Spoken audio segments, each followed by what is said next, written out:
We're just over 1 week away from the Atlas Mountain Race 2024, and in this video I'm going to talk through what I'm taking with me to see me through the event. I'll reveal the top 3 things I'm taking with me. If you think I've missed something, feel free to let me know in the comments below.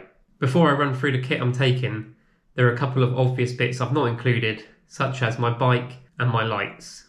This is more a detailed look about what I'm taking in my bags. Here it is, my kit for the Atlas Mountain Race 2024. I'm going to chat through what I'm taking in each bag and why. Starting off with my bar bag, which is under here. That's going to contain my sleeping equipment. So that's going to be my 3-season Alp Kit sleeping bag, which I put in a Sea to Summit stuff sack to reduce its size.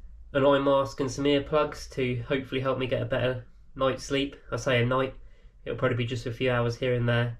So that'll really help me make the most of that time. I'm taking a ThermaRest Neo Air sleeping mat. The sleeping mat will go inside an Outdoor Research Helium Bivvy bag, and I've got a little Sea to Summit pillow for a bit of extra comfort. To keep me warm at night, I've got a hat, some spare dry socks, a set of merino wool base trousers, and a merino wool long sleeve base layer. And on the back of my bike I'll have this Apidura saddle pack.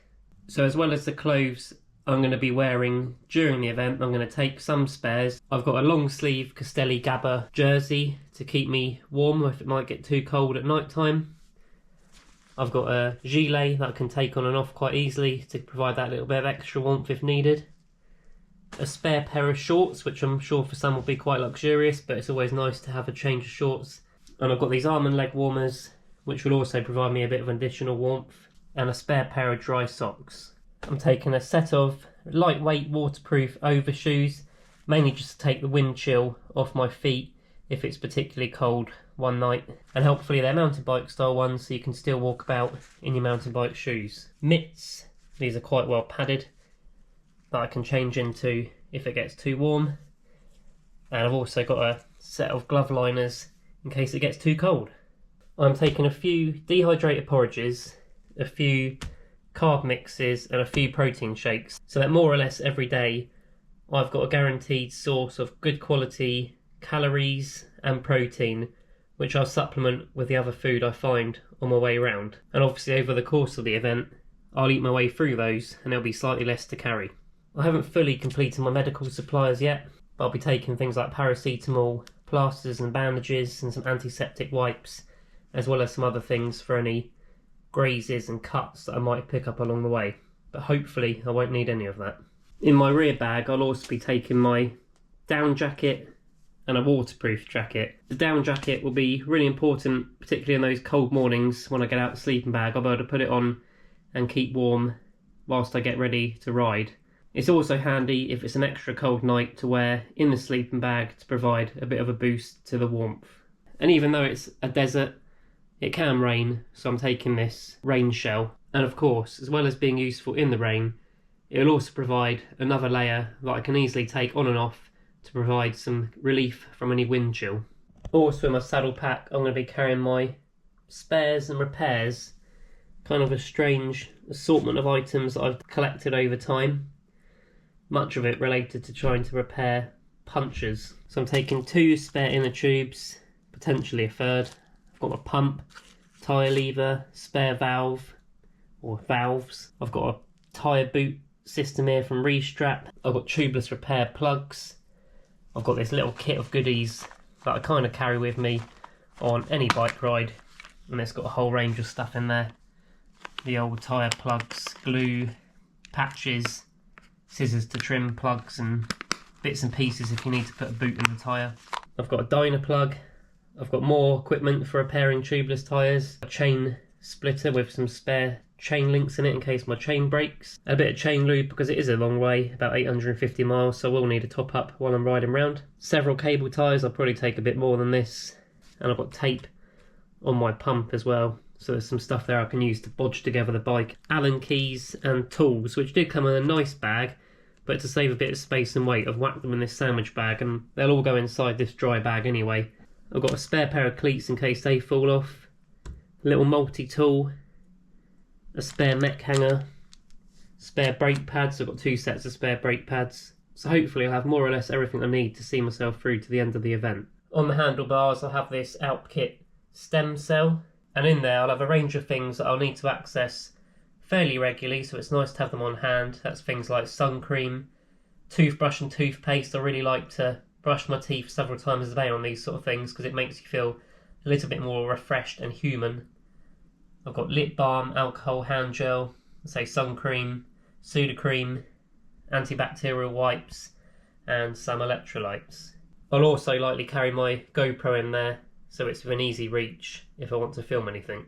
On my top tube I'm going to be running 2 tail fin top tube bags, in part because my frame's actually quite small and there's not much space inside the inner triangle for a frame bag. In the front one I've got this big Anker power bank which I can use to charge my lights, my phone, my headphones, the Garmin and anything else. What's helpful about this particularly is it charges really quickly within about an hour, and it has 24,000 milliamps, so it does charge a lot of devices. To supplement the Anker power bank I've got this little Zendure 10,000 milliamp power bank as well. I'll probably use that mainly to charge my Garmin, and that should give me enough power to get around the whole event, charging the Garmin several times. Then I've got a load of charging wires in the front, things like a cable for my phone, the Garmin and my exposure lights. In the rear top tube bag I've got my fast charger, which I say charges the power bank within about an hour. I've got 2 spare GoPro batteries, a little handy lock if I need to stop anywhere outside a shop perhaps and want to just give myself an extra little bit of comfort that my bike's not going to get wheeled off. I've got more cables here, a spare Garmin charging cable, and then the cables which are used to charge the power banks and things like my headphones as well. I'll have my merino wool buff to keep me warm if needs be, and I'm taking a MagSafe charger as well for my iPhone in case I have any problems with the charge port getting wet, the charge port getting dodgy.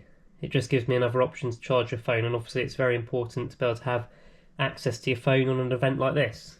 And because the event takes place in quite a dry desert environment, I'm taking a Camelback which will have a 3 litre bladder in there, and also it will act as a bit of an additional storage space that I can ram some more food and snacks in when I stop in a shop. I can easily take layers off and on, put them in that bag, and I won't have to faff around going in and out the saddle pack, which isn't quite as convenient.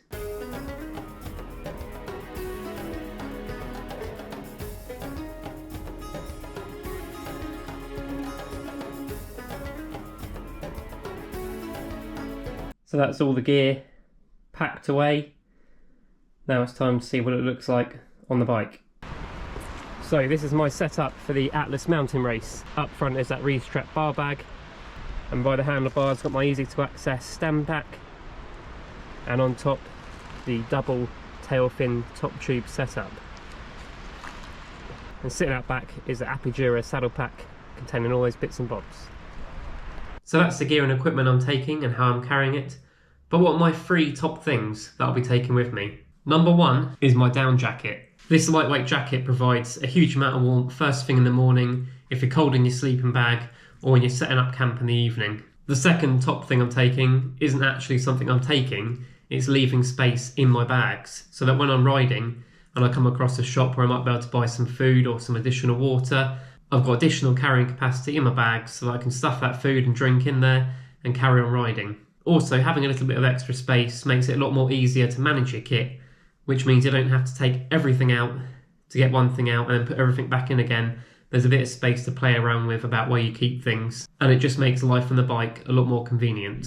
The third thing I'm taking is a bit soppy. It's this pocket penguin. It's something my wife gave me a couple of days ago, and she said if I feel lonely or not having a very nice time, I could reach into my top tube bag, find my pocket penguin, and it will remind me of her.